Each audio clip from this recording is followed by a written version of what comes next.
सावन का महीना ये कहा जाता है बहुत ऑस्पिशियस है, बहुत ज़्यादा इसकी महिमा है। क्या कारण है, इतना स्पेशल क्यों है सावन? मैं पहले आपको सावन के महीने के बारे में बताने से पहले बताऊंगा कि सावन का जो असली नाम है वो श्रावण महीना है। ओके। श्रावण, चंद्रमा के 3 नक्षत्र हैं, हस्ता, रोहिणी और श्रावण। जो ये श्रावण का महीना है, जो सावन का महीना जिसे कहा जाता है, ये चंद्रमा का एक नक्षत्र है, उसका महीने से शुरू होता है।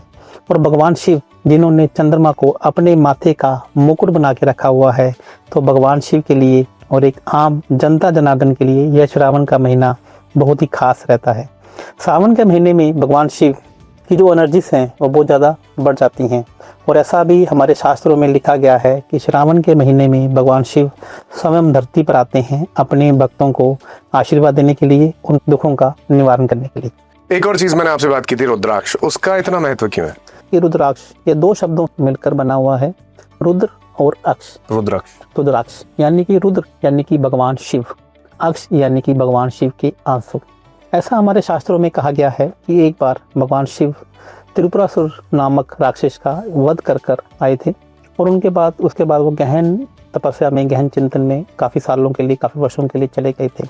और उन्होंने अपने चिंतन में सब दुनिया को देखा, ब्रह्मांड को देखा, तो बहुत सारे लोग उन्हें दुखी दिखे, बहुत सारे लोग उनको सुखी भी दिखे। तो उन्हें लगा कि मैं किस प्रकार से अपने भक्तों के दुखों का निवारण कर सकूं।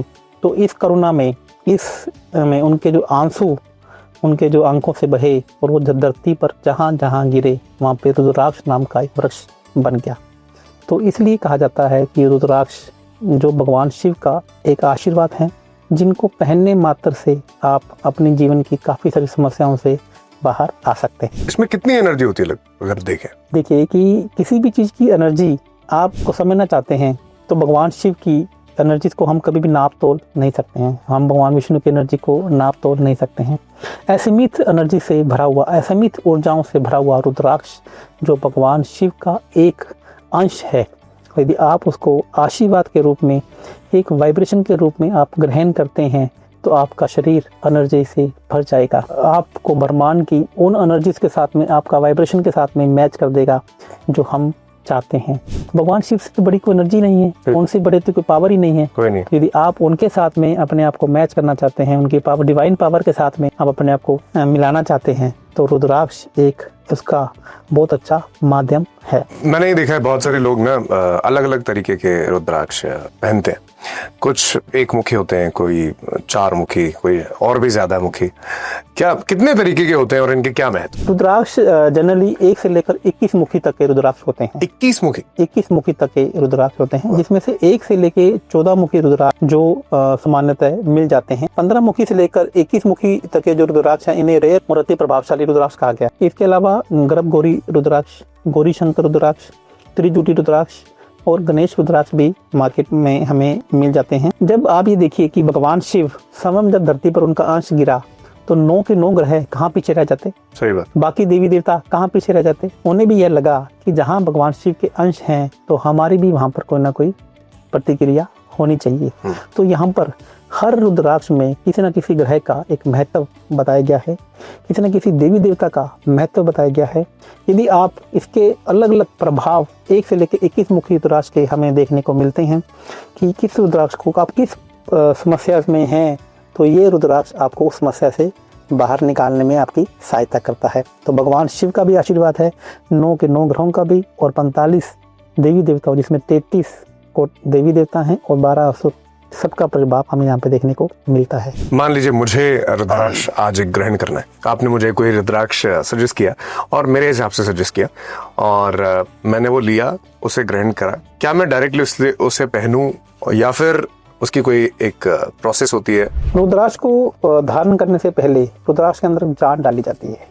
ओके। जैसे मूर्ति में प्राण प्रतिष्ठा की जाती है। रुद्राक्ष अपने आप में एक प्राण प्रतिष्ठित एक जेम है, जिसे हम भगवान शिव का ही अंश कहा जाता है। लेकिन आपने सुंदरकांड सुना होगा, सुंदरकांड में हनुमान जी इसमें भूल गए थे कि मुझे उड़ना भी आता है, तो जिसमें जामवंत जी ने याद करवाया था कि आप उड़ सकते हैं, लंका में जाकर माँ सीता का पता लगा सकते हैं। तो उसी प्रकार से रुद्राक्ष भी अपने आप में एक जीवंत एक उदाहरण है समस्त शक्तियों का, लेकिन उसके बावजूद भी रुद्राक्ष को एक एनर्जाइज किया जाता है रुद्राभिषेक के द्वारा, मंत्रों के द्वारा, महामृत्युंजय मंत्र के द्वारा, जिसमें मैंने भी एक लाइफ चेंजिंग एस्ट्रो अपनी एक वेबसाइट बनाई है, जिसमें हम जो भी रुद्राक्ष अपलोड करते हैं वो रुद्राक्ष को हम पहले एनर्जाइज करते हैं, हम अभिमंत्रित करते हैं रुद्राभिषेक के द्वारा, और उन रुद्राक्ष को काफ़ी 1.25 लाख के करीब महामृत्युंजय मंत्र भी सुनाए जाते हैं, जिससे वो एनर्जाइज हो जाते हैं, जागृत हो जाते हैं, और उसकी एनर्जी काफ़ी समय तक बनी रहती है। एक चीज़ और मैं जानना चाहता हूँ, मान लीजिए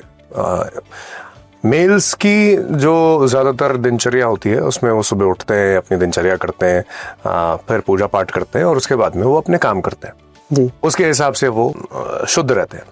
बट फीमेल्स की जब बात करें तो महीने के अंदर कुछ दिन ऐसे आते हैं जब उनके पीरियड्स होते हैं, क्या उस वक्त महिलाएं ये जो रुद्राक्ष है इसे धारण कर सकती हैं, या महिलाएं धारण भी कर सकती हैं या नहीं कर सकती, वो बताइए सबसे। जी, सबसे पहले तो भगवान शिव, जिसे अर्धनारीश्वर का भी स्वरूप कहा गया है जी, तो रुद्राक्ष नर नारी और किन्नर समाज के लोग भी इसको धारण कर सकते हैं, सभी लोग इसको धारण कर सकते हैं। पीरियड्स के समय रुद्राक्ष धारण करना चाहिए या नहीं करना चाहिए, इसके बारे में बहुत सारे विचार अलग अलग ऋषियों ने रखे हैं।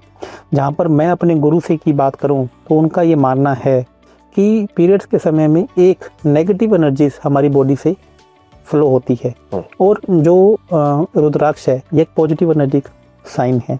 यदि हम चाहते हैं कि इस एनर्जी को बैलेंस रखा जाए, इस एनर्जी को मेंटेन रखा जाए, तो उस समय में हमें रुद्राक्ष को निकाल कर मंदिर में या किसी भी पवित्र जगह में रख देना चाहिए, और उस समय के बाद आप उसको वापस से धारण कर सकते हैं। आचार्य जी, बहुत सारी चीजें हैं, पूजा पाठ सावन के लेकर और रुद्राक्ष के इम्पोर्टेंस, मेरे हिसाब से जितने भी व्यूअर्स होंगे सबको ये पता लग गया होगा आज कि हमें क्यों रुद्राक्ष धारण करना चाहिए, कौन कौन सी चीजें, कौन सा रुद्राक्ष धारण करना चाहिए ये भी पता लग गया है, और सावन में पूजा कैसे करनी है वो भी पता लग गया है।